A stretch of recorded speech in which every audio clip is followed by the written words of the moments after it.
사람은 살면서 참을 수 있는 고통만을 준다고 하던데 제게 일어난 일은 정말 감히 상상도 하지 못할 일이 일어났습니다. 다른 사람도 아니고 자식들에게 제가 이런 대우를 받아야 한다는 것이 그저 서글프고 비참하더군요. 남들에게 말도 못하고 몇 년을 끙끙 속으로만 앓다가 이제야 사연을 적어보려 용기를 내오니 끝까지 잘 들어봐 주시면 감사하겠습니다. 제가 자식들에게 이런 비참한 꼴을 당하게 된 데는 다 이유가 있어요. 제 동생이 하는 말이 바보같이 제가 가진 것을 다 물려줘 버렸다고 했죠. 회장님, 그 바보같이 있는 거 없는 거 다 내주면 자식들이 우습게 한다니까요. 내 말 좀 들으세요, 형님. 죽을 때까지 쥐고 있어야 무시 안 당한다고요. 우습게 알기는 뭘 우습게 알아. 내 자식들이 어디 그런 놈들이요. 세상 모든 놈들은 그래도 내 자식들은 절대로 안 그런다고.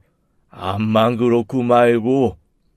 아이고, 좋은 소리 하고 있네, 형님. 그러다가 큰 고 다친다고요. 허허, 그래 꼭 두고 보게나. 제 남동생은 자식 때문에 이미 마음 상한 일이 있어서 그런지 제게 충고를 해주었습니다. 하지만 저는 그때까지만 해도 절대로 제 자식들은 이런 일이 없을 것이라 생각하며 제대로 듣지도 않았죠. 제가 다른 것은 몰라도 자식 농사는 잘 지었다고 주변에서 소문이 자자하던 사람이었습니다. 특히나 저와 쏙 빼닮은 아들은 어렸을 때부터 단 한 번도 속을 썩인 적이 없을 정도로 효자였어요. 남자애들이 조금 험악하고 학교에서 말썽을 일으킬 때에도 조용히 공부만 했고, 저와 아내가 일 때문에 바빠서 신경을 못 쓸 때에도 여동생도 챙겨주고 집안일도 도와주던 그런 아이였죠. 아내와 저는 그런 아들을 보며 세상을 다 가진 것만큼이나 든든하다는 표현을 하곤 했습니다. 다른 거 몰라도 우리가 아들 하나만큼은 정말 똑부러지게 낳아놨지. 그러게요. 정말 당신이랑 하나도 안 닮아서 어찌나 다행인지. 뭐? 나도 얼마나 소문난 효자였다고. 부모님이 일찍 돌아가셔서 당신이 그걸 확인을 못했을 뿐이지. 저는 작은 공장을 운영하고 있었어요. 결혼 전에 제가 재단 일을 배우면서 열심히 살았던 기반을 잡아 결혼하고부터는 작게나마 공장을 운영할 수 있게 되었죠. 하루 종일 서서 두꺼운 천을 재단하는 일을 제가 했었는데 몇 번이나 날카로운 칼날에 손을 베일 뻔한 적도 있고 참 힘들게 살았던 것 같습니다. 공장은 처음부터 잘 되지는 않았어요. 남의 밑에서만 일을 하다가 막상 제 일을 하려니 뭐가 뭔지 두서도 없었고 일에 집중도 잘 안 되었죠. 단순히 일만 잘하면 되는 것이 아니라 운영을 하면서 직원 관리도 해야 하는데 그게 진짜 많이 힘들었습니다. 그때 아내가 많은 도움이 되었어요. 아내는 없는 집 장녀로 태어나 고생을 하다가 결혼을 했는데 어린 시절부터 동생들 챙기면서 살아온 버릇이 되었던지라 직원들을 항상 따뜻하게 챙겨주었답니다. 아이들을 키우느라 하루 종일 공장에 있지도 못했지만 가끔씩 직원들을 챙겨주는 것만으로도 충분히 그 마음을 느낄 수가 있었죠. 그래도 공장에서 사람들이 여러 가지 말썽을 부리는 일들도 많았습니다. 공장이 자리를 잡아가면서 제 동생이 함께 와서 일을 했었는데 동생이 일도 열심히 안 하면서 직원들에게 잔소리만 해댔거든요. 자기가 뭐라도 되는 듯이 막 다른 사람들을 나무라면서 일 똑바로 하라고 그러고 예쁘장하게 생긴 아줌마한테 찝적대기도 했었나 봅니다.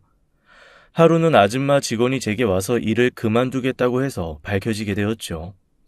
사장님, 저 정말 더러워서 못 다니겠어요. 박 실장님 왜 그러세요 정말? 저한테 자꾸만 밥 먹자 그러고 술 한잔 하자 그러고 미치겠어요 진짜. 아이고 미안해요. 애가 왜 그랬을까? 그럴 애가 아닌데. 저 결혼한 거 뻔히 알면서 왜 그러시는 거예요? 정말 다시 한번 이러시면 저 경찰 부를 거예요. 경찰서에 신고해서 진짜 합의도 안 해주고 그럴 거라고요. 미안하게 됐어요. 박 실장 내 동생인 거 알죠? 내가 책임지고 버릇 단단히 고쳐놓을게요. 이놈이 이혼하고 한참 정신을 못 차리고 그러더니 정말 미안해요. 내가 이렇게 부탁 좀 할게요. 동생을 취직시켜 주었더니만 이런 꼴을 하고 있어서 제 속이 엄청 썩었었네요. 그 당시 제 남동생은 이혼을 했었고 자식들까지 속을 썩이면서 뭔가 일이 계속 꼬이고만 있을 때였습니다. 그래놓고 저보고 자식들 키워봐야 다 소용없다면서 비관적인 시선에 가득 차서 신세 한탄만 하고 있었죠. 그런 남동생을 보면서 답답하기도 했지만 한편으로는 짠한 마음이 들기도 했어요. 남동생은 어릴 때부터 저로 인해서 포기하는 부분이 있었습니다. 그 당시 저희 집안은 장남에 대해서만 중요하게 생각하다 보니 제 밑으로 동생들한테는 신경도 쓰지 않았고 오시며 책이며 단 하나도 사주지 않으셨거든요. 동생은 자라면서 저를 많이도 원망했었고 저 때문에 자신의 인생이 꼬였다는 말도 서슴지 않고 했었습니다. 우리 부모님이 형만 그렇게 챙기지 않았어도 훨씬 내가 잘 풀렸을 텐데 그놈의 장남 노래를 불러서 내가 이 꼴이 난 거 아니야. 그래, 다 내 탓이다, 내 탓이야. 뭐 잘나지도 않은 장남이 돼서 미안하다, 미안해. 마누라한테 이혼당하고 자식들한테 무시당하니 아주 내가 요즘 인생이 죽을 맛이야. 어디 콱 코 박고 죽어버리고 싶다니까. 그런 쏠데없는 소리 하지 마. 그러지 말고 우리 회사에 와서 일이나 배워. 앞으로 살 길이 구말리인 놈이 그딴 소리 그만 짓거리고 네 자식들도 애비가 맨날 술 처먹고 그런 소리 나니까 그런 거 아니야. 네가 제대로 자식들한테 무시 안 당하고 살려면 정신 똑바로 차려야 돼. 알았어? 저는 그렇게 해서 남동생을 제 공장에 데려오게 된 것이랍니다. 혼자 냅뒀다가는 어떻게 될 것 같아서 도저히 그냥 가만히 내버려둘 수가 없었거든요. 그런데 공장에 와서는 속을 썩이긴 하니 제가 아주 속이 상해서 뭐라고 할 말이 없었죠. 며칠 후 남동생과 소주 한잔하며 타이르는 시간에 남동생이 제게 속마음을 털어놓았습니다. 나 형 부러워. 자식들도 착하고 형수랑 같이 공장 이끌어 나가며 사는 모습이 진짜 너무너무 부럽다. 이놈아, 너도 충분히 할 수 있어. 자신감 갖고 앞으로 열심히 하면 되잖아. 다른 건 몰라도 자식들은 진짜 내가 어떻게 할 수가 없겠더라고. 큰 놈은 왜 그렇게 반항이 많은지 무슨 말만 하면 소리 지르고 애비를 아주 무시하고. 형 아들처럼만 크면 내가 무슨 고민이 있겠어. 술이 얼큰하게 달아올라 말을 하는 동생의 모습을 보니 마음이 짠해졌습니다. 동생은 예전부터 저의 생활을 부러워했었나 봐요. 하긴 제 아들은 정말 잘나긴 했었죠. 공부도 잘하고 부모님 말 일하면 팥으로 매주를 쏜다고 해도 믿을 정도였으니까요. 그러니까 주변 사람들도 착하다고 하고 학교에서도 평판이 좋았습니다. 몇 년을 그렇게 보내며 자식들은 어느 정도 성장을 했고 제 공장도 점점 자리를 잡아 나가기 시작했어요.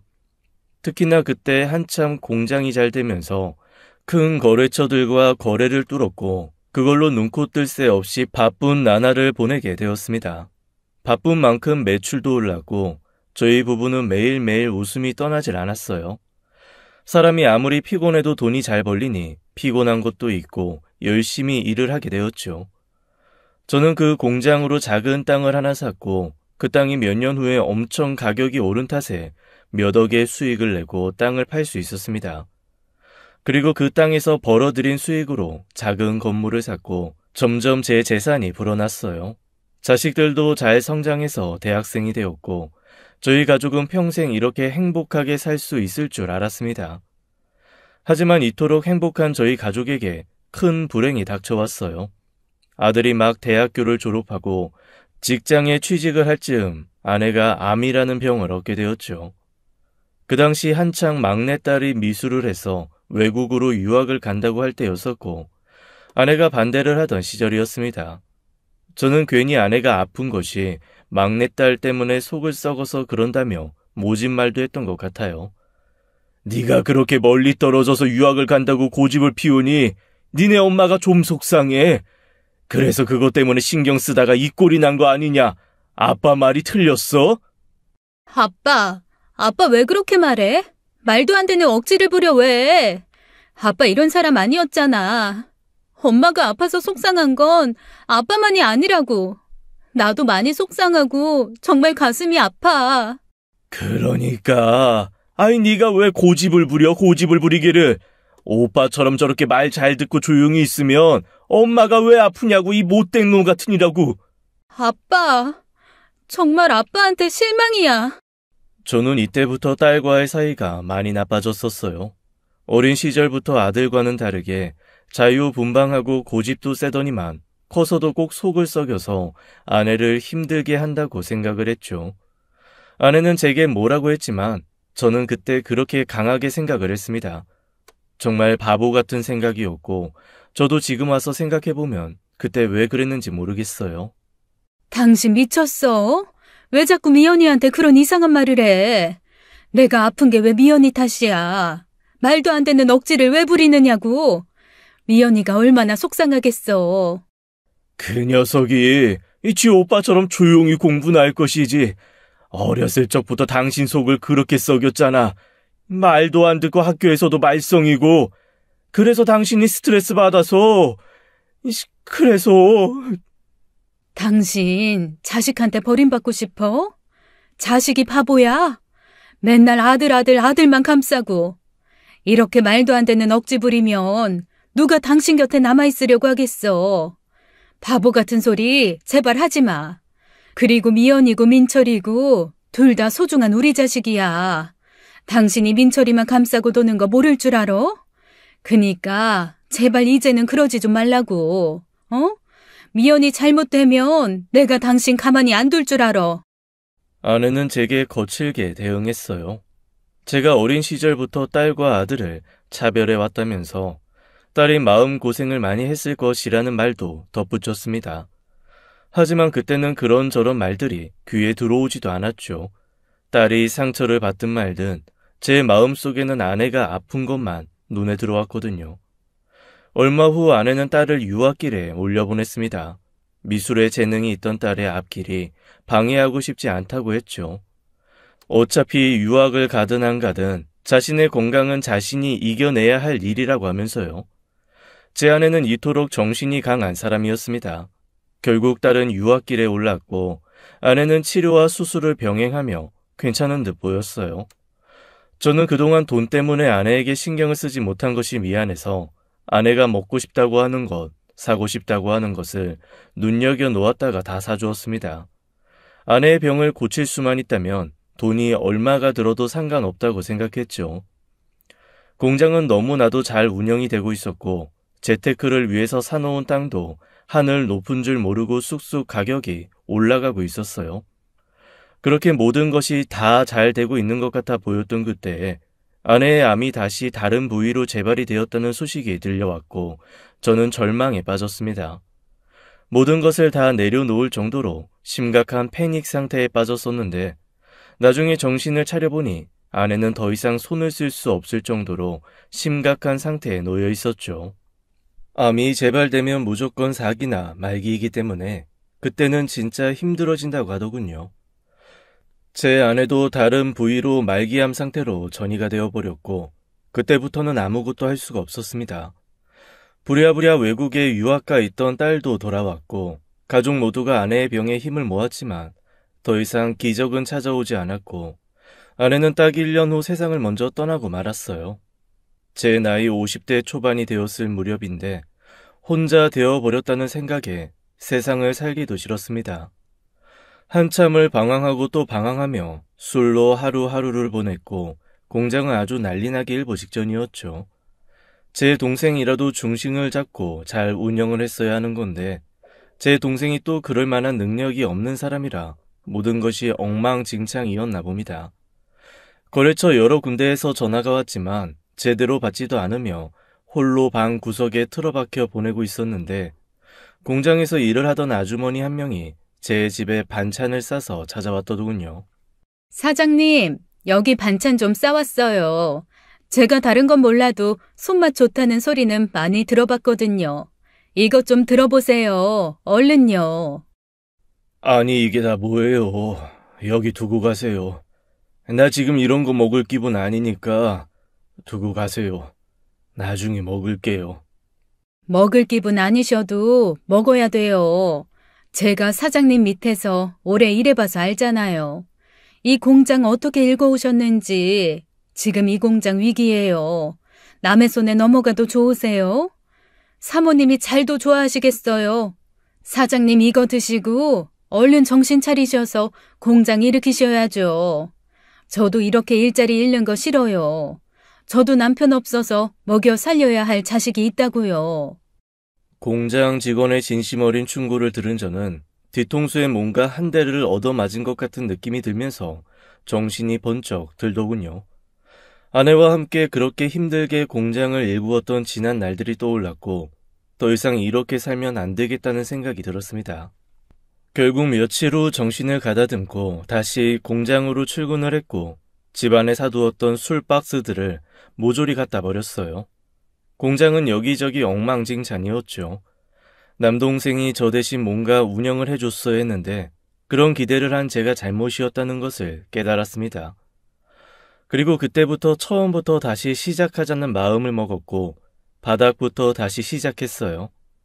제일 먼저 나가 공장 청소부터 시작했고 다 퇴근을 한 후에도 뒷정리를 혼자 하면서 마음을 다잡았죠.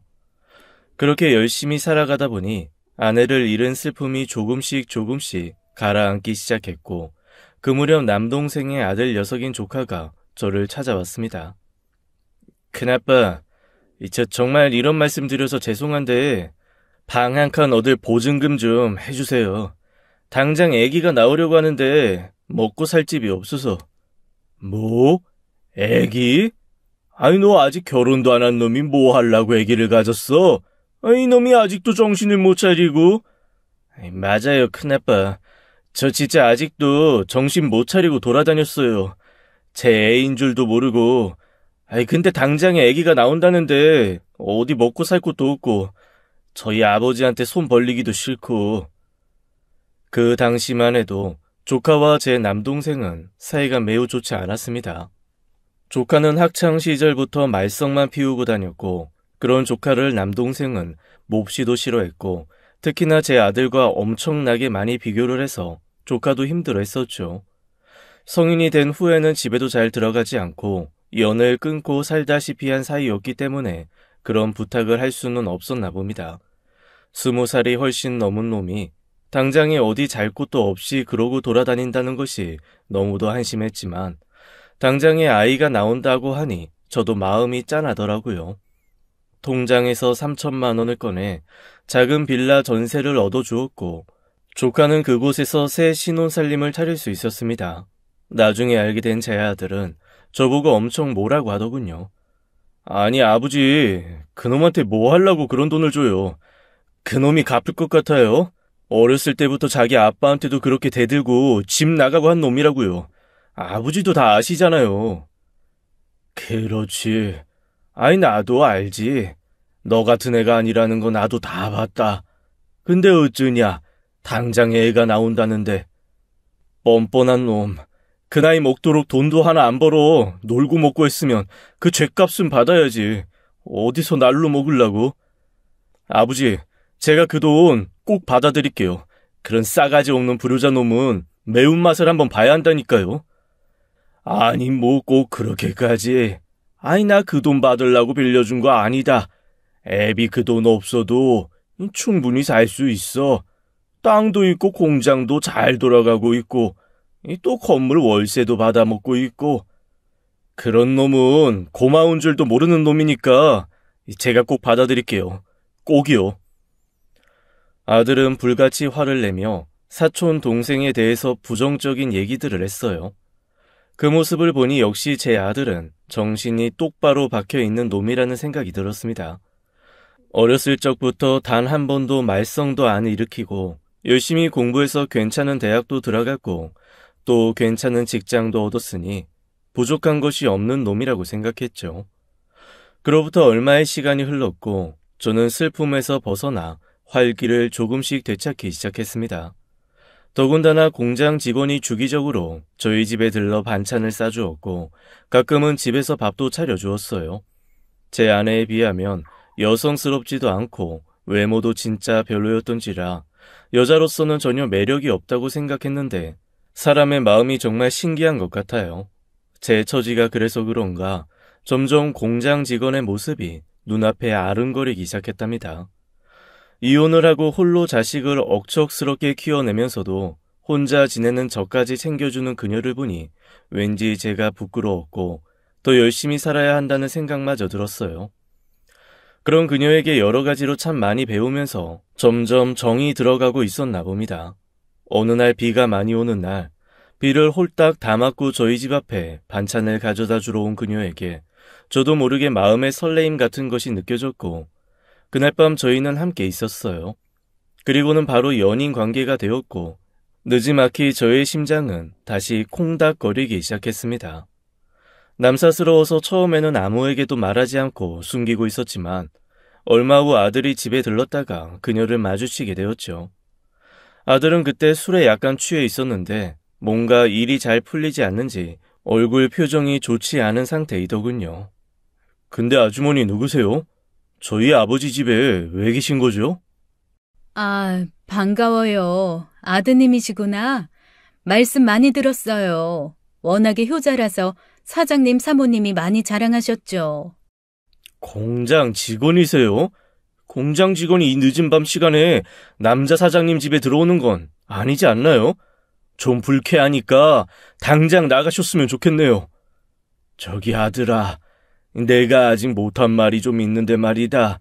아이 그게 저기 일단 나랑 나가서 잠깐 얘기 좀 하자. 더 이상 무례해지는 모습이 보기 싫어서 저는 아들을 데리고 나가 밖에서 이야기를 시작했고 저희 관계를 알게 된 아들이 몹시 화를 내며 말했습니다. 아버지, 왜 이러세요? 나이 먹고 이러시는 거 보기 안 좋아요. 어머니 돌아가신 지 얼마나 됐다고 벌써. 그리고 어머니도 뻔히 아는 공장 직원이랑 이러시는 게 말이 된다고 생각해요? 아이 그게 말이다. 나도 그러려고 한 건 아닌데 요즘 여자들 완전 눈치 백단의 꽃뱀이라고요. 아버지 공장이랑 땅, 건물 이런 거 노리고 그러는 거 모르시겠어요? 저 아주머니 꼴 보아하니 완전 힘들고 궁상이신 것 같은데 꽃뱀이 따로 없구만. 아이 저기, 아무리 그래도 꽃뱀이라니 말이 너무 심한 거 아니냐. 그토록 착한 아들이 내뱉은 말은 너무도 충격적이었습니다. 물론 죽은 지 엄마를 그리워하는 마음 때문인지는 알겠으나 서운한 생각이 드는 것은 어쩔 수가 없더군요.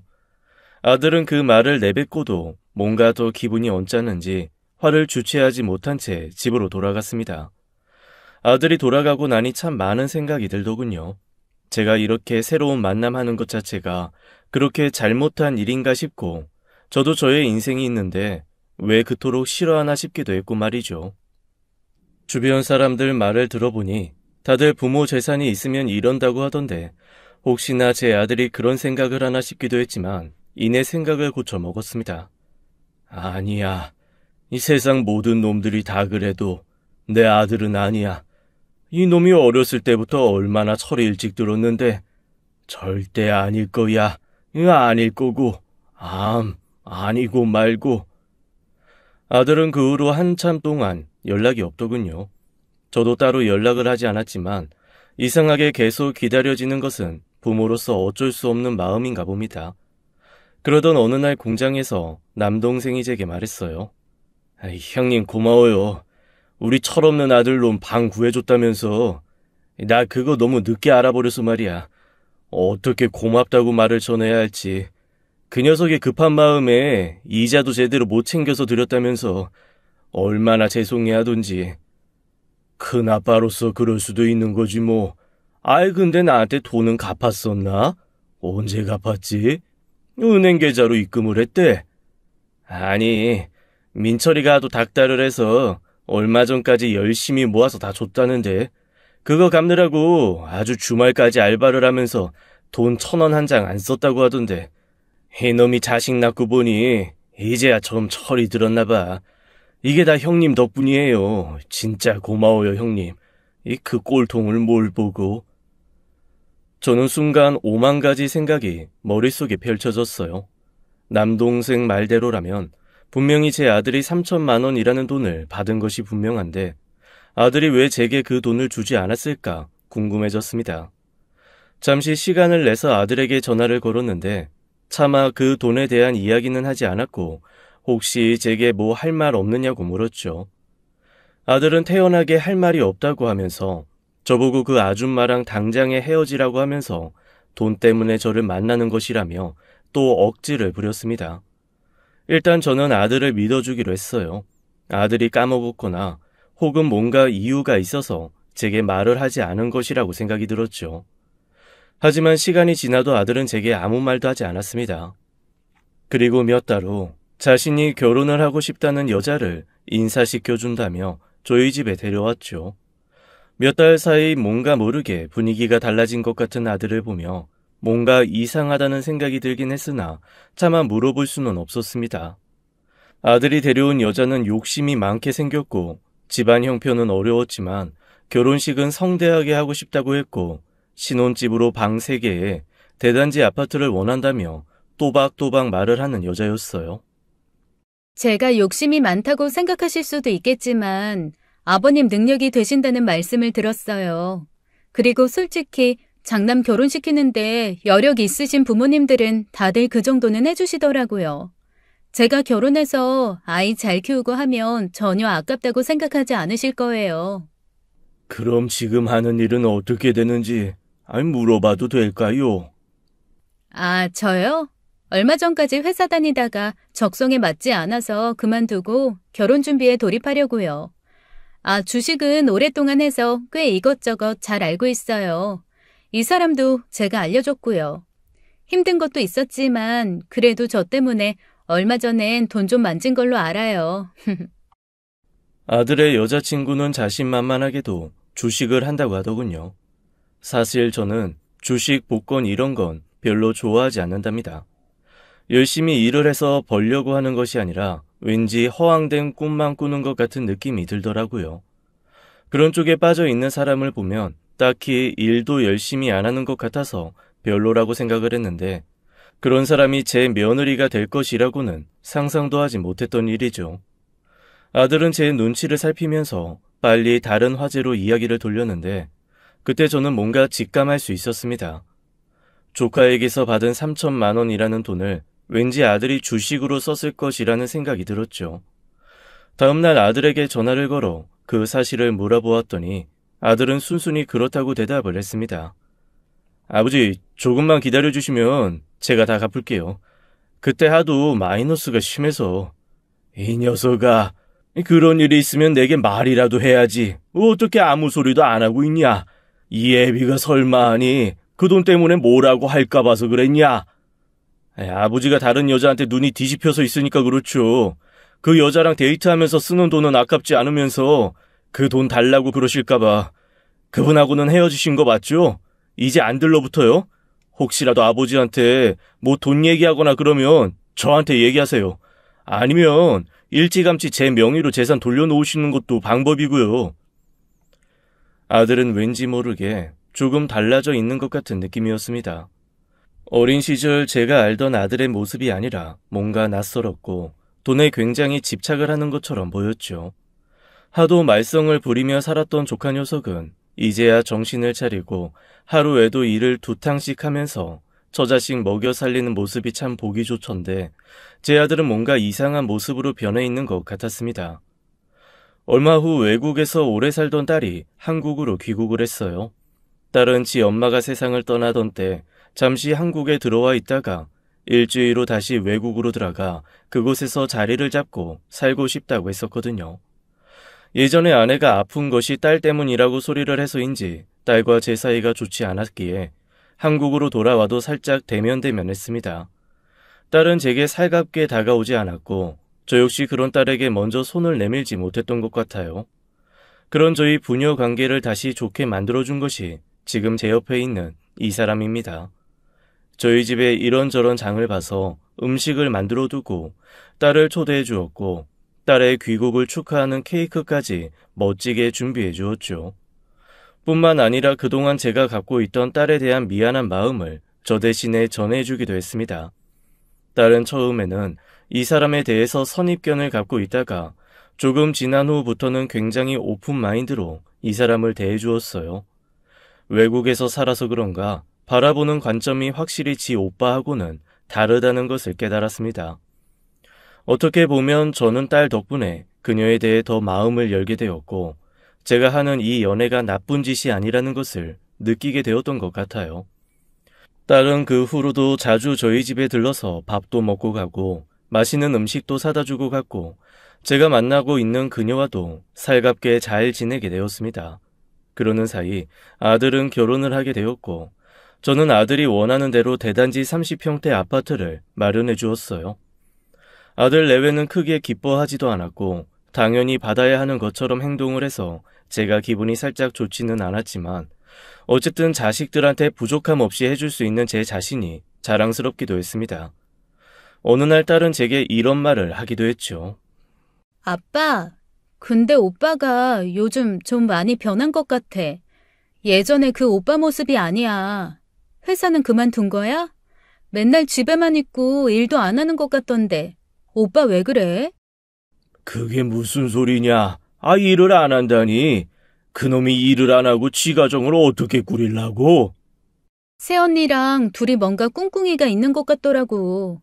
아빠한테는 무슨 얘기 안 했어? 돈 얘기라든가 뭐 그런 거. 나한테는 뭘 자꾸 투자하라고 하고 얼마 전엔 영철이한테도 그랬었다던데? 영철이한테도? 그놈이 무슨 돈이 있다고 걔한테 그래? 아들은 자기 동생과 사촌 동생에게까지 투자 이야기를 하면서 일도 하지 않는 것 같았습니다. 저도 아들이 뭔가 이상하게 변하고 있다는 것을 예전부터 알고 있기는 했지만 인정하고 싶지 않았던 것 같아요. 애써 외면하며 지내왔는데 몇 년 후에는 더욱 기가 막힌 일이 벌어지고 말았습니다. 애인으로 깊게 만들고 있던 그녀의 큰아들이 저희 공장에 찾아와 황당한 이야기를 해주었거든요. 제 아들이 돈을 요구했고 그 돈을 해주지 않으면 그녀를 꽃뱀으로 고소를 한다고 했다고 했습니다. 아니 그게 무슨 말도 안 되는 소리예요. 우리 아들이 진짜 그런 말을 했어요. 네, 정말 그래서 저도 기가 막혀서 아저씨 저희 엄마가 아저씨 꼬시려고 뭐 어떻게 했어요? 아저씨 저희 엄마한테 돈 빌려주신 거예요? 저희 엄마 꽃뱀 아니잖아요. 평생 저희 키우면서 열심히 일하셨고 허황된 꿈 같은 거 절대로 꾸지 않으신 분인데 어떻게 그런 말을 할 수가 있어요? 그럼요. 내가 잘 알지. 절대 그런 적 없어요. 나한테 돈 얘기한 적도 전혀 없고 빌려준 적도 없고 미안해요. 내가 사과할게요. 앞으로 그러지 말라고 단단히 일러둘게요. 정말 미안해요. 저도 너무 기가 막힌 이야기에 도저히 참을 수가 없어 아들 집에 찾아갔습니다. 아들은 딸의 말대로 일도 하지 않은지 후줄근한 차림으로 현관에서 나오더군요. 아들의 모습을 보자 화가 머리끝까지 차올라서 저도 모르게 아들의 뺨 한 대를 갈겨버렸습니다. 황당한 모습의 아들을 보니 후회가 밀려왔지만 사과는 하지 않았어요. 네가 어떻게 그런 말을 할 수가 있냐? 그 집에서 왜 찾아가서 돈을 요구해? 내가 아니라고 했지. 절대 아니라고. 내 돈 보고 내 옆에 있는 사람 전혀 아니야. 왜 어떻게 그런 생각을 할 수가 있어? 아버지, 정말 아버지 이제는 그 여자 때문에 제 뺨까지 어떻게 이러실 수가 있어요. 제가 아버지한테 겨우 이런 자식이었어요? 아버지 여자 하나 때문에 자식한테 이러실 거예요? 정말 실망이에요. 하늘에 계신 엄마한테 부끄럽지도 않으세요? 아니죠. 그게 말이다. 네가 하도. 됐어요. 아버지 이러실 거면 앞으로 저 보지 마세요. 아셨어요? 곧 태어날 손주도 보지 마시고 앞으로 저랑 인연 끊으세요. 아들은 화가 잔뜩 나서 문을 쾅 닫아버리고 집 안으로 들어갔습니다. 손주 얘기도 처음 들었고 아들의 모습을 본 저는 또 마음이 약해졌고 며칠이 지나도 마음이 편해지지 않았어요. 몇 달을 그렇게 보내면서 아내가 묻혀있는 곳을 찾아간 후 저는 제가 잘못했다는 생각이 들었고 아들을 좀 더 제가 품어주어야겠다고 다짐했습니다. 결국 저는 아들에게 먼저 손을 내밀었고 손주가 태어난 기념으로 돈 500만 원을 아들에게 보냈죠.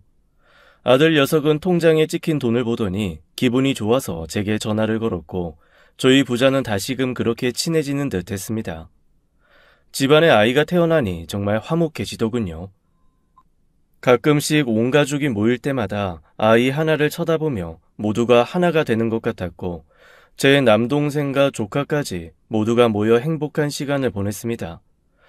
자식보다 더 예쁜 것이 손자라고 하더니 정말 눈에 넣어도 아프지 않을 느낌이 들었던 것 같아요. 그렇게 몇 년이 지난 후 아들과 제 사이는 손주가 태어남으로 인해 매우 좋아졌습니다. 저도 아들이 아빠가 되었다는 사실이 마냥 기특하기만 했고 또 제게 남아있는 아들에 대한 남다른 애정이 다시 솟는 듯 했어요. 그러면서 아들이 하는 말 하나하나에 다시 귀를 기울이기 시작했는데 제가 손주에 홀딱 빠져 있는 것을 아는 아들이 어느 날은 주식에 대한 이야기를 꺼냈죠. 아버지, 요즘 공장 일 하기 안 힘드세요? 연세도 있으신데 언제까지 그렇게 힘들게 일하실 거예요? 어허, 이 늙은 애비 걱정해주는 놈은 예나 지금이나 아들밖에는 없구나. 나도 나이가 들으니 예전처럼 일이 잘 되지는 않는구나. 일하다가 다치기도 하고 영 힘이 들기는 해. 그러니까요, 아버지. 아버지도 이제 편안하게 쉬셔야죠. 돈이라는 게 계속 쫓는다고 계속 벌리는 것도 아니고. 그래서 말인데요. 제가 아버지한테 좋은 거 소개시켜 드릴 테니까 아버지도 제 말 듣고 한번 해보세요. 제가 다 알려드리고 할 거니까 아버지는 아무것도 하실 거 없으세요. 나도 이 사람도 그걸로 일도 안 하고 지금까지 자식 먹여 살리고 있잖아요. 주식 말이냐? 난 아무래도 그런 건 영 맞지 않는 것 같은데. 말로는 아니라고 했지만 아들의 말에도 일리가 있는 것 같아 보였어요. 더군다나 몇 년을 일도 안 하고 돈을 벌고 있다는 얘기도 살짝 귀에 들어왔고 말이죠. 솔직히 젊었을 때는 그저 열심히 몸으로 돈 벌어서 사는 게 최고라고 생각했는데 나이가 들고 나니 뭔가 허전하기도 하고 힘든 일 하기도 싫고 그랬습니다. 몸도 말을 안 듣는 것 같고 여기저기 안 아픈 곳도 없고 말이죠. 그렇다 보니 아들의 말에 괜히 솔깃해서 주식 관련된 책도 사서 보고 인터넷 검색도 해보며 지냈습니다. 그런데 그때 제 애인이 그 모습을 보고 버럭 화를 내며 말을 하더군요. 당신 주식하려고요? 뭐하러 쓸데없이 그런 데다 돈을 써요. 괜히 잘못하면 패가망신한다고 하는데 그러지 말고 차라리 나한테 돈을 맡겨요. 그럼 내가 차곡차곡 모아놨다가 필요할 때 줄게요. 당신 같은 사람은 절대로 주식 같은 거 못해요. 그니까 내 말 들어요. 당신한테 맡기라니. 내가 왜 당신한테 맡겨요? 주식이고 뭐고, 나도 좀 내 돈으로 뭔가 해보려고 하는데 그게 그렇게 반대할 일인가? 아니, 내 말은 그게 아니고요. 괜히 잘 모르는 거 손댔다가 피해볼까봐 걱정돼서. 안 그래도 얼마 전에 제게 돈을 빌려달라는 말을 해서 제가 마음이 좀 상했었는데 애인이 자신한테 돈을 맡기라는 말을 하는 것을 보고는 더 이상 이 여자도 믿을 사람이 못 되는구나 하는 생각이 들었습니다. 나중에 제 남동생에게 알게 된 건데 애인의 아들이 사업을 크게 저질렀다가 망해서 부도가 나고 쫓기는 신세가 되었다고 하더군요. 그래서 애인이 아주 많이 힘들어했고 그것 때문에 저한테 돈을 빌려달라고 했었던 모양입니다. 아무리 애인이 제 돈에 관심이 없던 사람이라고 해도 자기 자식이 그런 꼴이 되니 어쩔 수 없이 제게 말을 했겠죠. 하지만 저는 그런 애인의 말에 기분이 상했고 결국 이 사건의 발단으로 헤어지게 되었습니다. 남동생이 이 사실을 알고 얼마나 제게 헤어지라고 말을 했는지 몰라요. 처음에는 저를 좋아했겠지만 결국에는 돈 때문에 제 곁에 남아있는 거고 어쩔 수 없이 돈으로 기댈 수밖에 없는 상황이라고 하면서 늙고 보니 자식밖에 없다는 말을 했습니다. 형님, 내가 이 나이가 되어다 보니 이 자식밖에 없도이다. 그렇게 속썩이고 말도 안 듣던 내 아들 좀 봐요. 지도 자식 낳고 사니 이제 와서 저한테 얼마나 잘해요. 진짜 자식밖에 없다니까요. 그리고 형님은 그 든든한 큰아들 있잖아요. 어렸을 때서부터 그 잘난 큰아들. 생판 모르는 남한테 괜히 마음 주고 상처받지 말고 자식한테 다 믿고 맡겨요.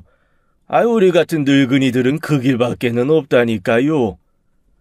남동생의 말을 들으니 정말 이거다 싶었습니다. 그때 제 마음은 너무나도 가볍고 팔딱팔딱 거렸기 때문에 누가 뭐라고 하면 그걸 붙잡고 싶어서 안달이 났죠. 저는 결국 애인과의 결별 이후에는 더더욱 아들의 말에 온전히 의지하기에 이르렀고 제게 있는 재산을 몽땅 아들에게 맡기기로 결정했습니다. 땅, 건물, 그리고 가지고 있던 공장은 손주의 명의로 해주기로 결정했고 제가 갖고 있는 것이라고는 딸랑 살고 있는 집 한 채뿐이었습니다. 딸은 목에 핏대까지 세우며 저를 반대하더군요. 아빠, 아니 멀쩡하게 있다가 갑자기 왜 그래요? 오빠한테 왜 다 주려고 하느냐고. 갑자기 왜? 아니 내가 생각을 해보니까 말이다.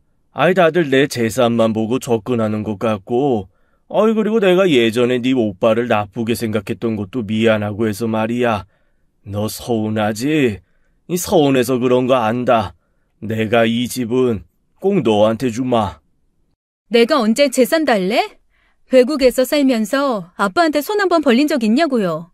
난 돈 욕심 없어. 그냥 그림 그리고 애들 가르치고 그렇게 살면 된다고. 근데 오빠랑 새언니는 아니야. 일도 안 하면서 큰돈 만지려고 맨날 그러는 거 나 다 안다고. 아빠 아직 살 날도 많이 남았고 근데 갑자기 오빠한테 왜 그러냐고. 네 오빠가 어련히 잘 알아서 해줄까? 아마 내 재산 많이 불려줄 거지요. 나랑 약속을 했는걸. 이 주식이랑 뭐랑 해서 엄청 불려준다고 했다. 나도 언제까지 일하기도 힘들고 내 몸도 점점 성치 않고. 딸은 불같이 화를 냈지만 이미 제 마음은 결정이 되고 난 후였습니다. 모든 재산을 양도해 준다는 결정을 하고 난 후 한동안 아들은 저희 집에 이틀이 멀다 하고 찾아와서 맛있는 밥을 차려주었고 멋지고 근사한 곳에 데려가기도 했습니다. 공장에도 20인분 가까운 삼계탕을 끓였는지 며느리가 직접 큰 솥에다가 가져와서 나누어 주기도 했죠. 공장 사람들은 역시 제 아들은 효자라면서 엄지를 치켜 세워주었고 제 남동생도 부럽다고 난리도 아니었어요. 아니 이게 웬 삼계탕이요? 인삼도 듬뿍 넣었네. 형님 진짜 부럽습니다. 부러워. 사장님 진짜 부러워요. 어떻게 하면 자식을 이렇게 키울 수가 있으세요? 제 아들도 중학생인데 말도 뒤지게 안 듣고 미쳐버릴 것 같은데 며느님이 이 더운데 이런 음식까지 해올 정도면 너무 부럽다. 자식 잘 키우는 노하우 좀 전수해주세요. 아이고, 노하우까지 있겠어요. 그냥 제 인생 열심히 살고 그런 것뿐인데 역시 사람은 늙으면 자식 덕에 산다고 하더니 제가 딱 그 모습인 것 같아 하늘에 있는 아내에게 감사한 생각마저 들었습니다. 애인과는 헤어져 조금 외롭긴 했지만 이렇게 자식이 든든하게 있으니 남부러울 것도 없었죠.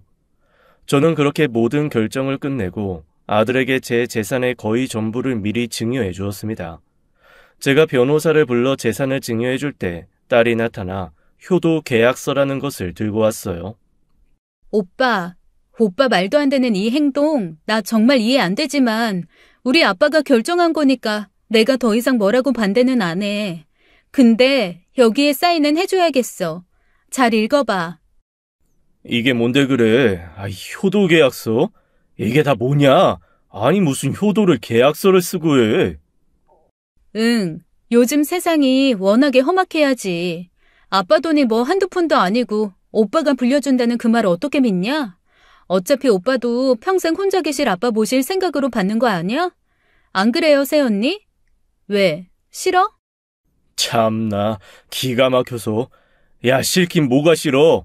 야, 한 달에 한 번 찾아뵙고 한 달에 100만 원 드리는 거 그게 뭐가 어렵다고? 그거 재산 안 받아도 지금도 충분히 할 수 있거든? 그래, 알았으니까 사인이나 해. 잘 읽어보고. 그 맨 밑에 보이지? 지키지 않을 시엔 다시 재산이고 뭐고 원상태로 되돌려 놓는다고. 아이고, 꼴 같지도 않다.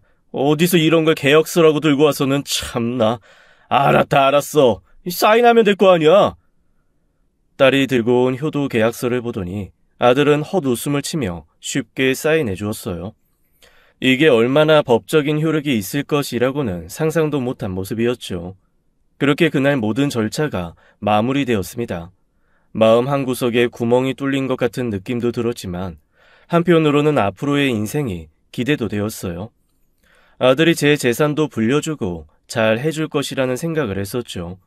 그런데 얼마 후 점점 아들 내외의 발길은 뜸해지기 시작했습니다.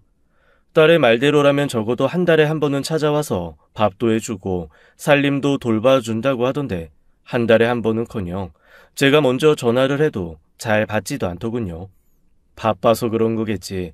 한창 그 나이에 자식 키우고 먹여 살리려면 눈코 뜰 새 없이 바빴던 제 지난 날이 생각나 그저 마음을 편하게 먹으려고 무진장 노력을 했었죠.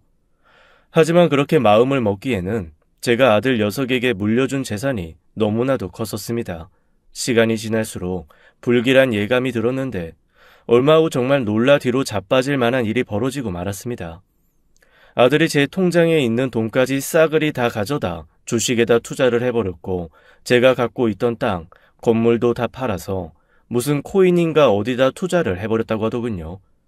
문제는 그 주식이 아주 쫄딱 다 망해버려서 수억이나 되는 돈이 순식간에 날아가 버렸습니다. 그 사실을 알게 된 저는 그 자리에서 놀라서 뒤로 자빠져 버렸어요.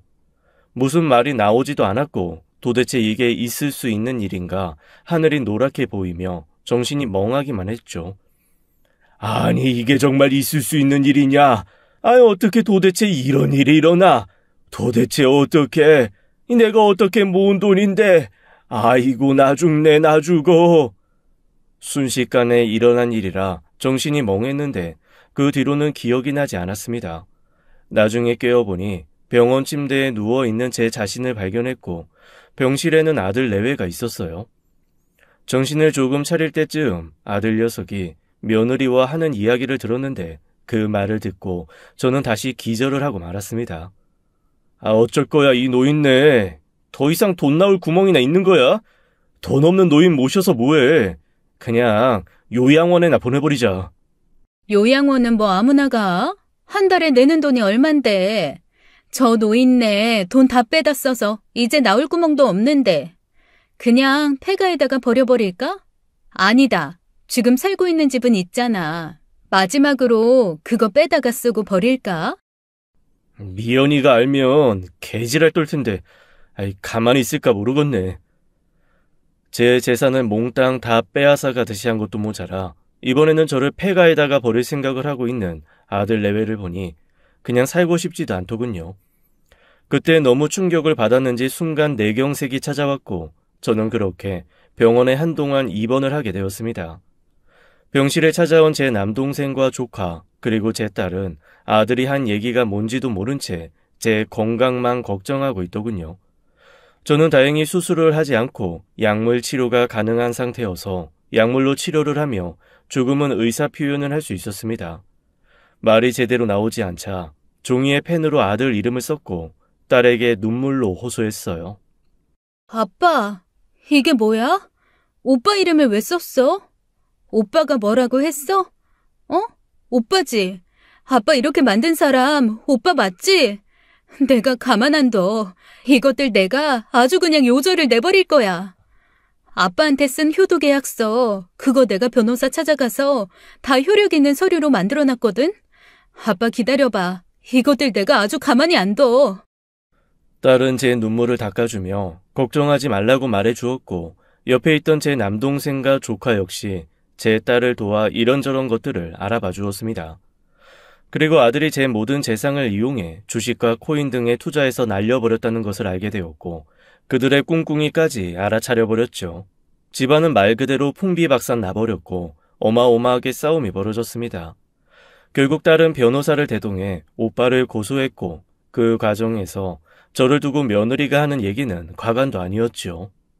그럼 아가씨가 모시든가요. 뇌경색 걸려서 이제 거동도 불편해져서 똥오줌도 제대로 못 가릴 텐데. 그럼 그거 다 누가 치울 건데요? 말해봐요. 아가씨가 할 거예요? 아들한테 맡겼으면 어련히 믿고 기다리면 될 것을 뭘 이렇게 급하게 난동을 피워요? 난동? 새언니, 말 다 했어? 한두 푼 하는 돈도 아니고 수십억을 가져다가 홀라당 날려먹고 우리 아빠를 폐가에 버린다고 했다며? 우리 아빠가 똑똑히 두기로 듣고 나한테 글씨로 써서 얘기해줬거든? 이러고도 사람이야? 당신들이 사람이냐고! 우리 아빠가 뭘 잘못했어, 어? 어렸을 때부터 장남 하나 잘 키운다고 얼마나 개고생을 하면서 키웠는데 그걸 왜 나한테 와서 얘기해? 개고생을 했는지 안 했는지 내가 어떻게 안다고? 내가 봤어?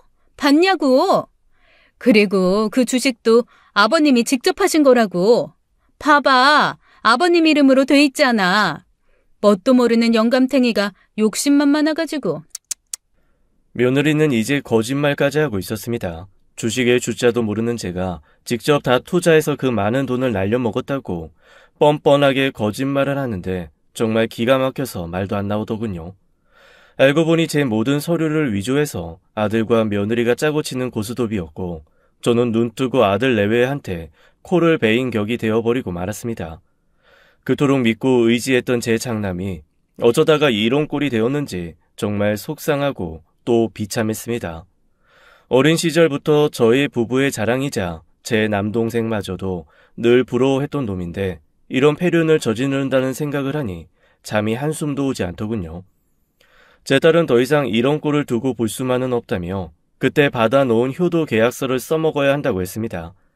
이제서야 자세히 확인해보니 그곳에는 아버지인 제가 그 어떤 상황이나 병중에 놓일 때에도 죽을 때까지 효도를 한다고 적혀 있었고 만약 그것에 위배되는 행동을 하면 증여한 재산을 다시 되돌려 받을 수 있다는 계약이 명시되어 있었습니다. 결국 저는 딸과 함께 민사소송까지 끌고 갔어요. 이래서 뭐하러 인생을 사나 싶을 정도로 마음이 헛헛했지만 그렇다고 괘씸한 아들 내외를 가만히 둘 수는 없었죠. 아들 내외는 제가 증여한 재산을 모두 원상태로 되돌려 놓으라는 판결을 받게 되었고 그제서야 제 앞에 무릎을 꿇고 싹싹 빌기 시작했습니다. 저기 아버지 제 말 좀 들어보세요. 아버지 저 믿으시죠? 네? 그래 내 장남. 우리 장남 내가 그렇게 예뻐하던 우리 아들이 어찌 이렇게 됐다냐. 이 효도 계약서 보이냐? 보여? 내가 네 놈한테 재산 줄 때 썼던 계약서다. 이 애비가 정말 속이 썩어 문드러졌다 이놈아. 애비가 그렇게 짐짝이 되었느냐?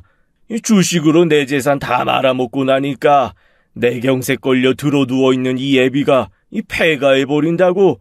요양원에 보낼 돈도 아까워서. 아이고 내 팔자야. 아이고 여보. 아버지 그게 아니에요. 아니라니까요. 뭔가 잘못 아신 거예요. 잘못 들으신 거라고요. 저기 아버지 저 금방 다시 원상복귀할 수 있어요. 그러니까 조금만 시간을 주세요. 원상복구?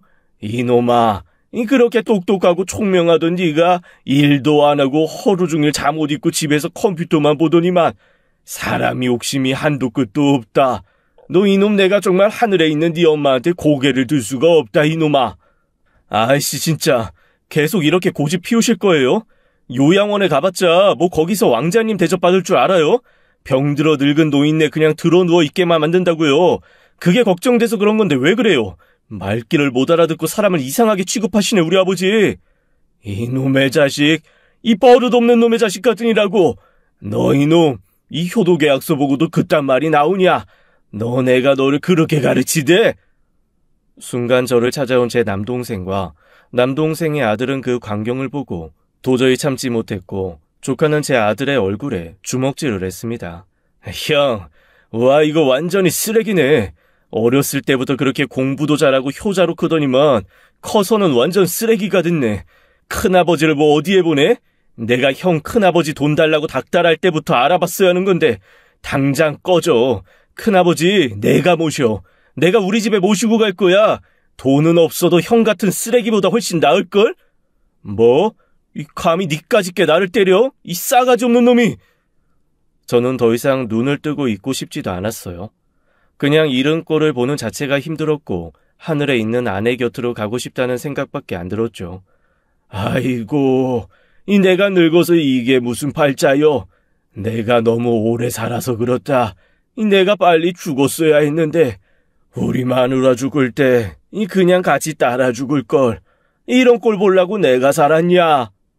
하루하루 피가 마르는 것 같은 고통에 몸부림치면서 저는 결국 정신과 상담까지 받게 되었습니다.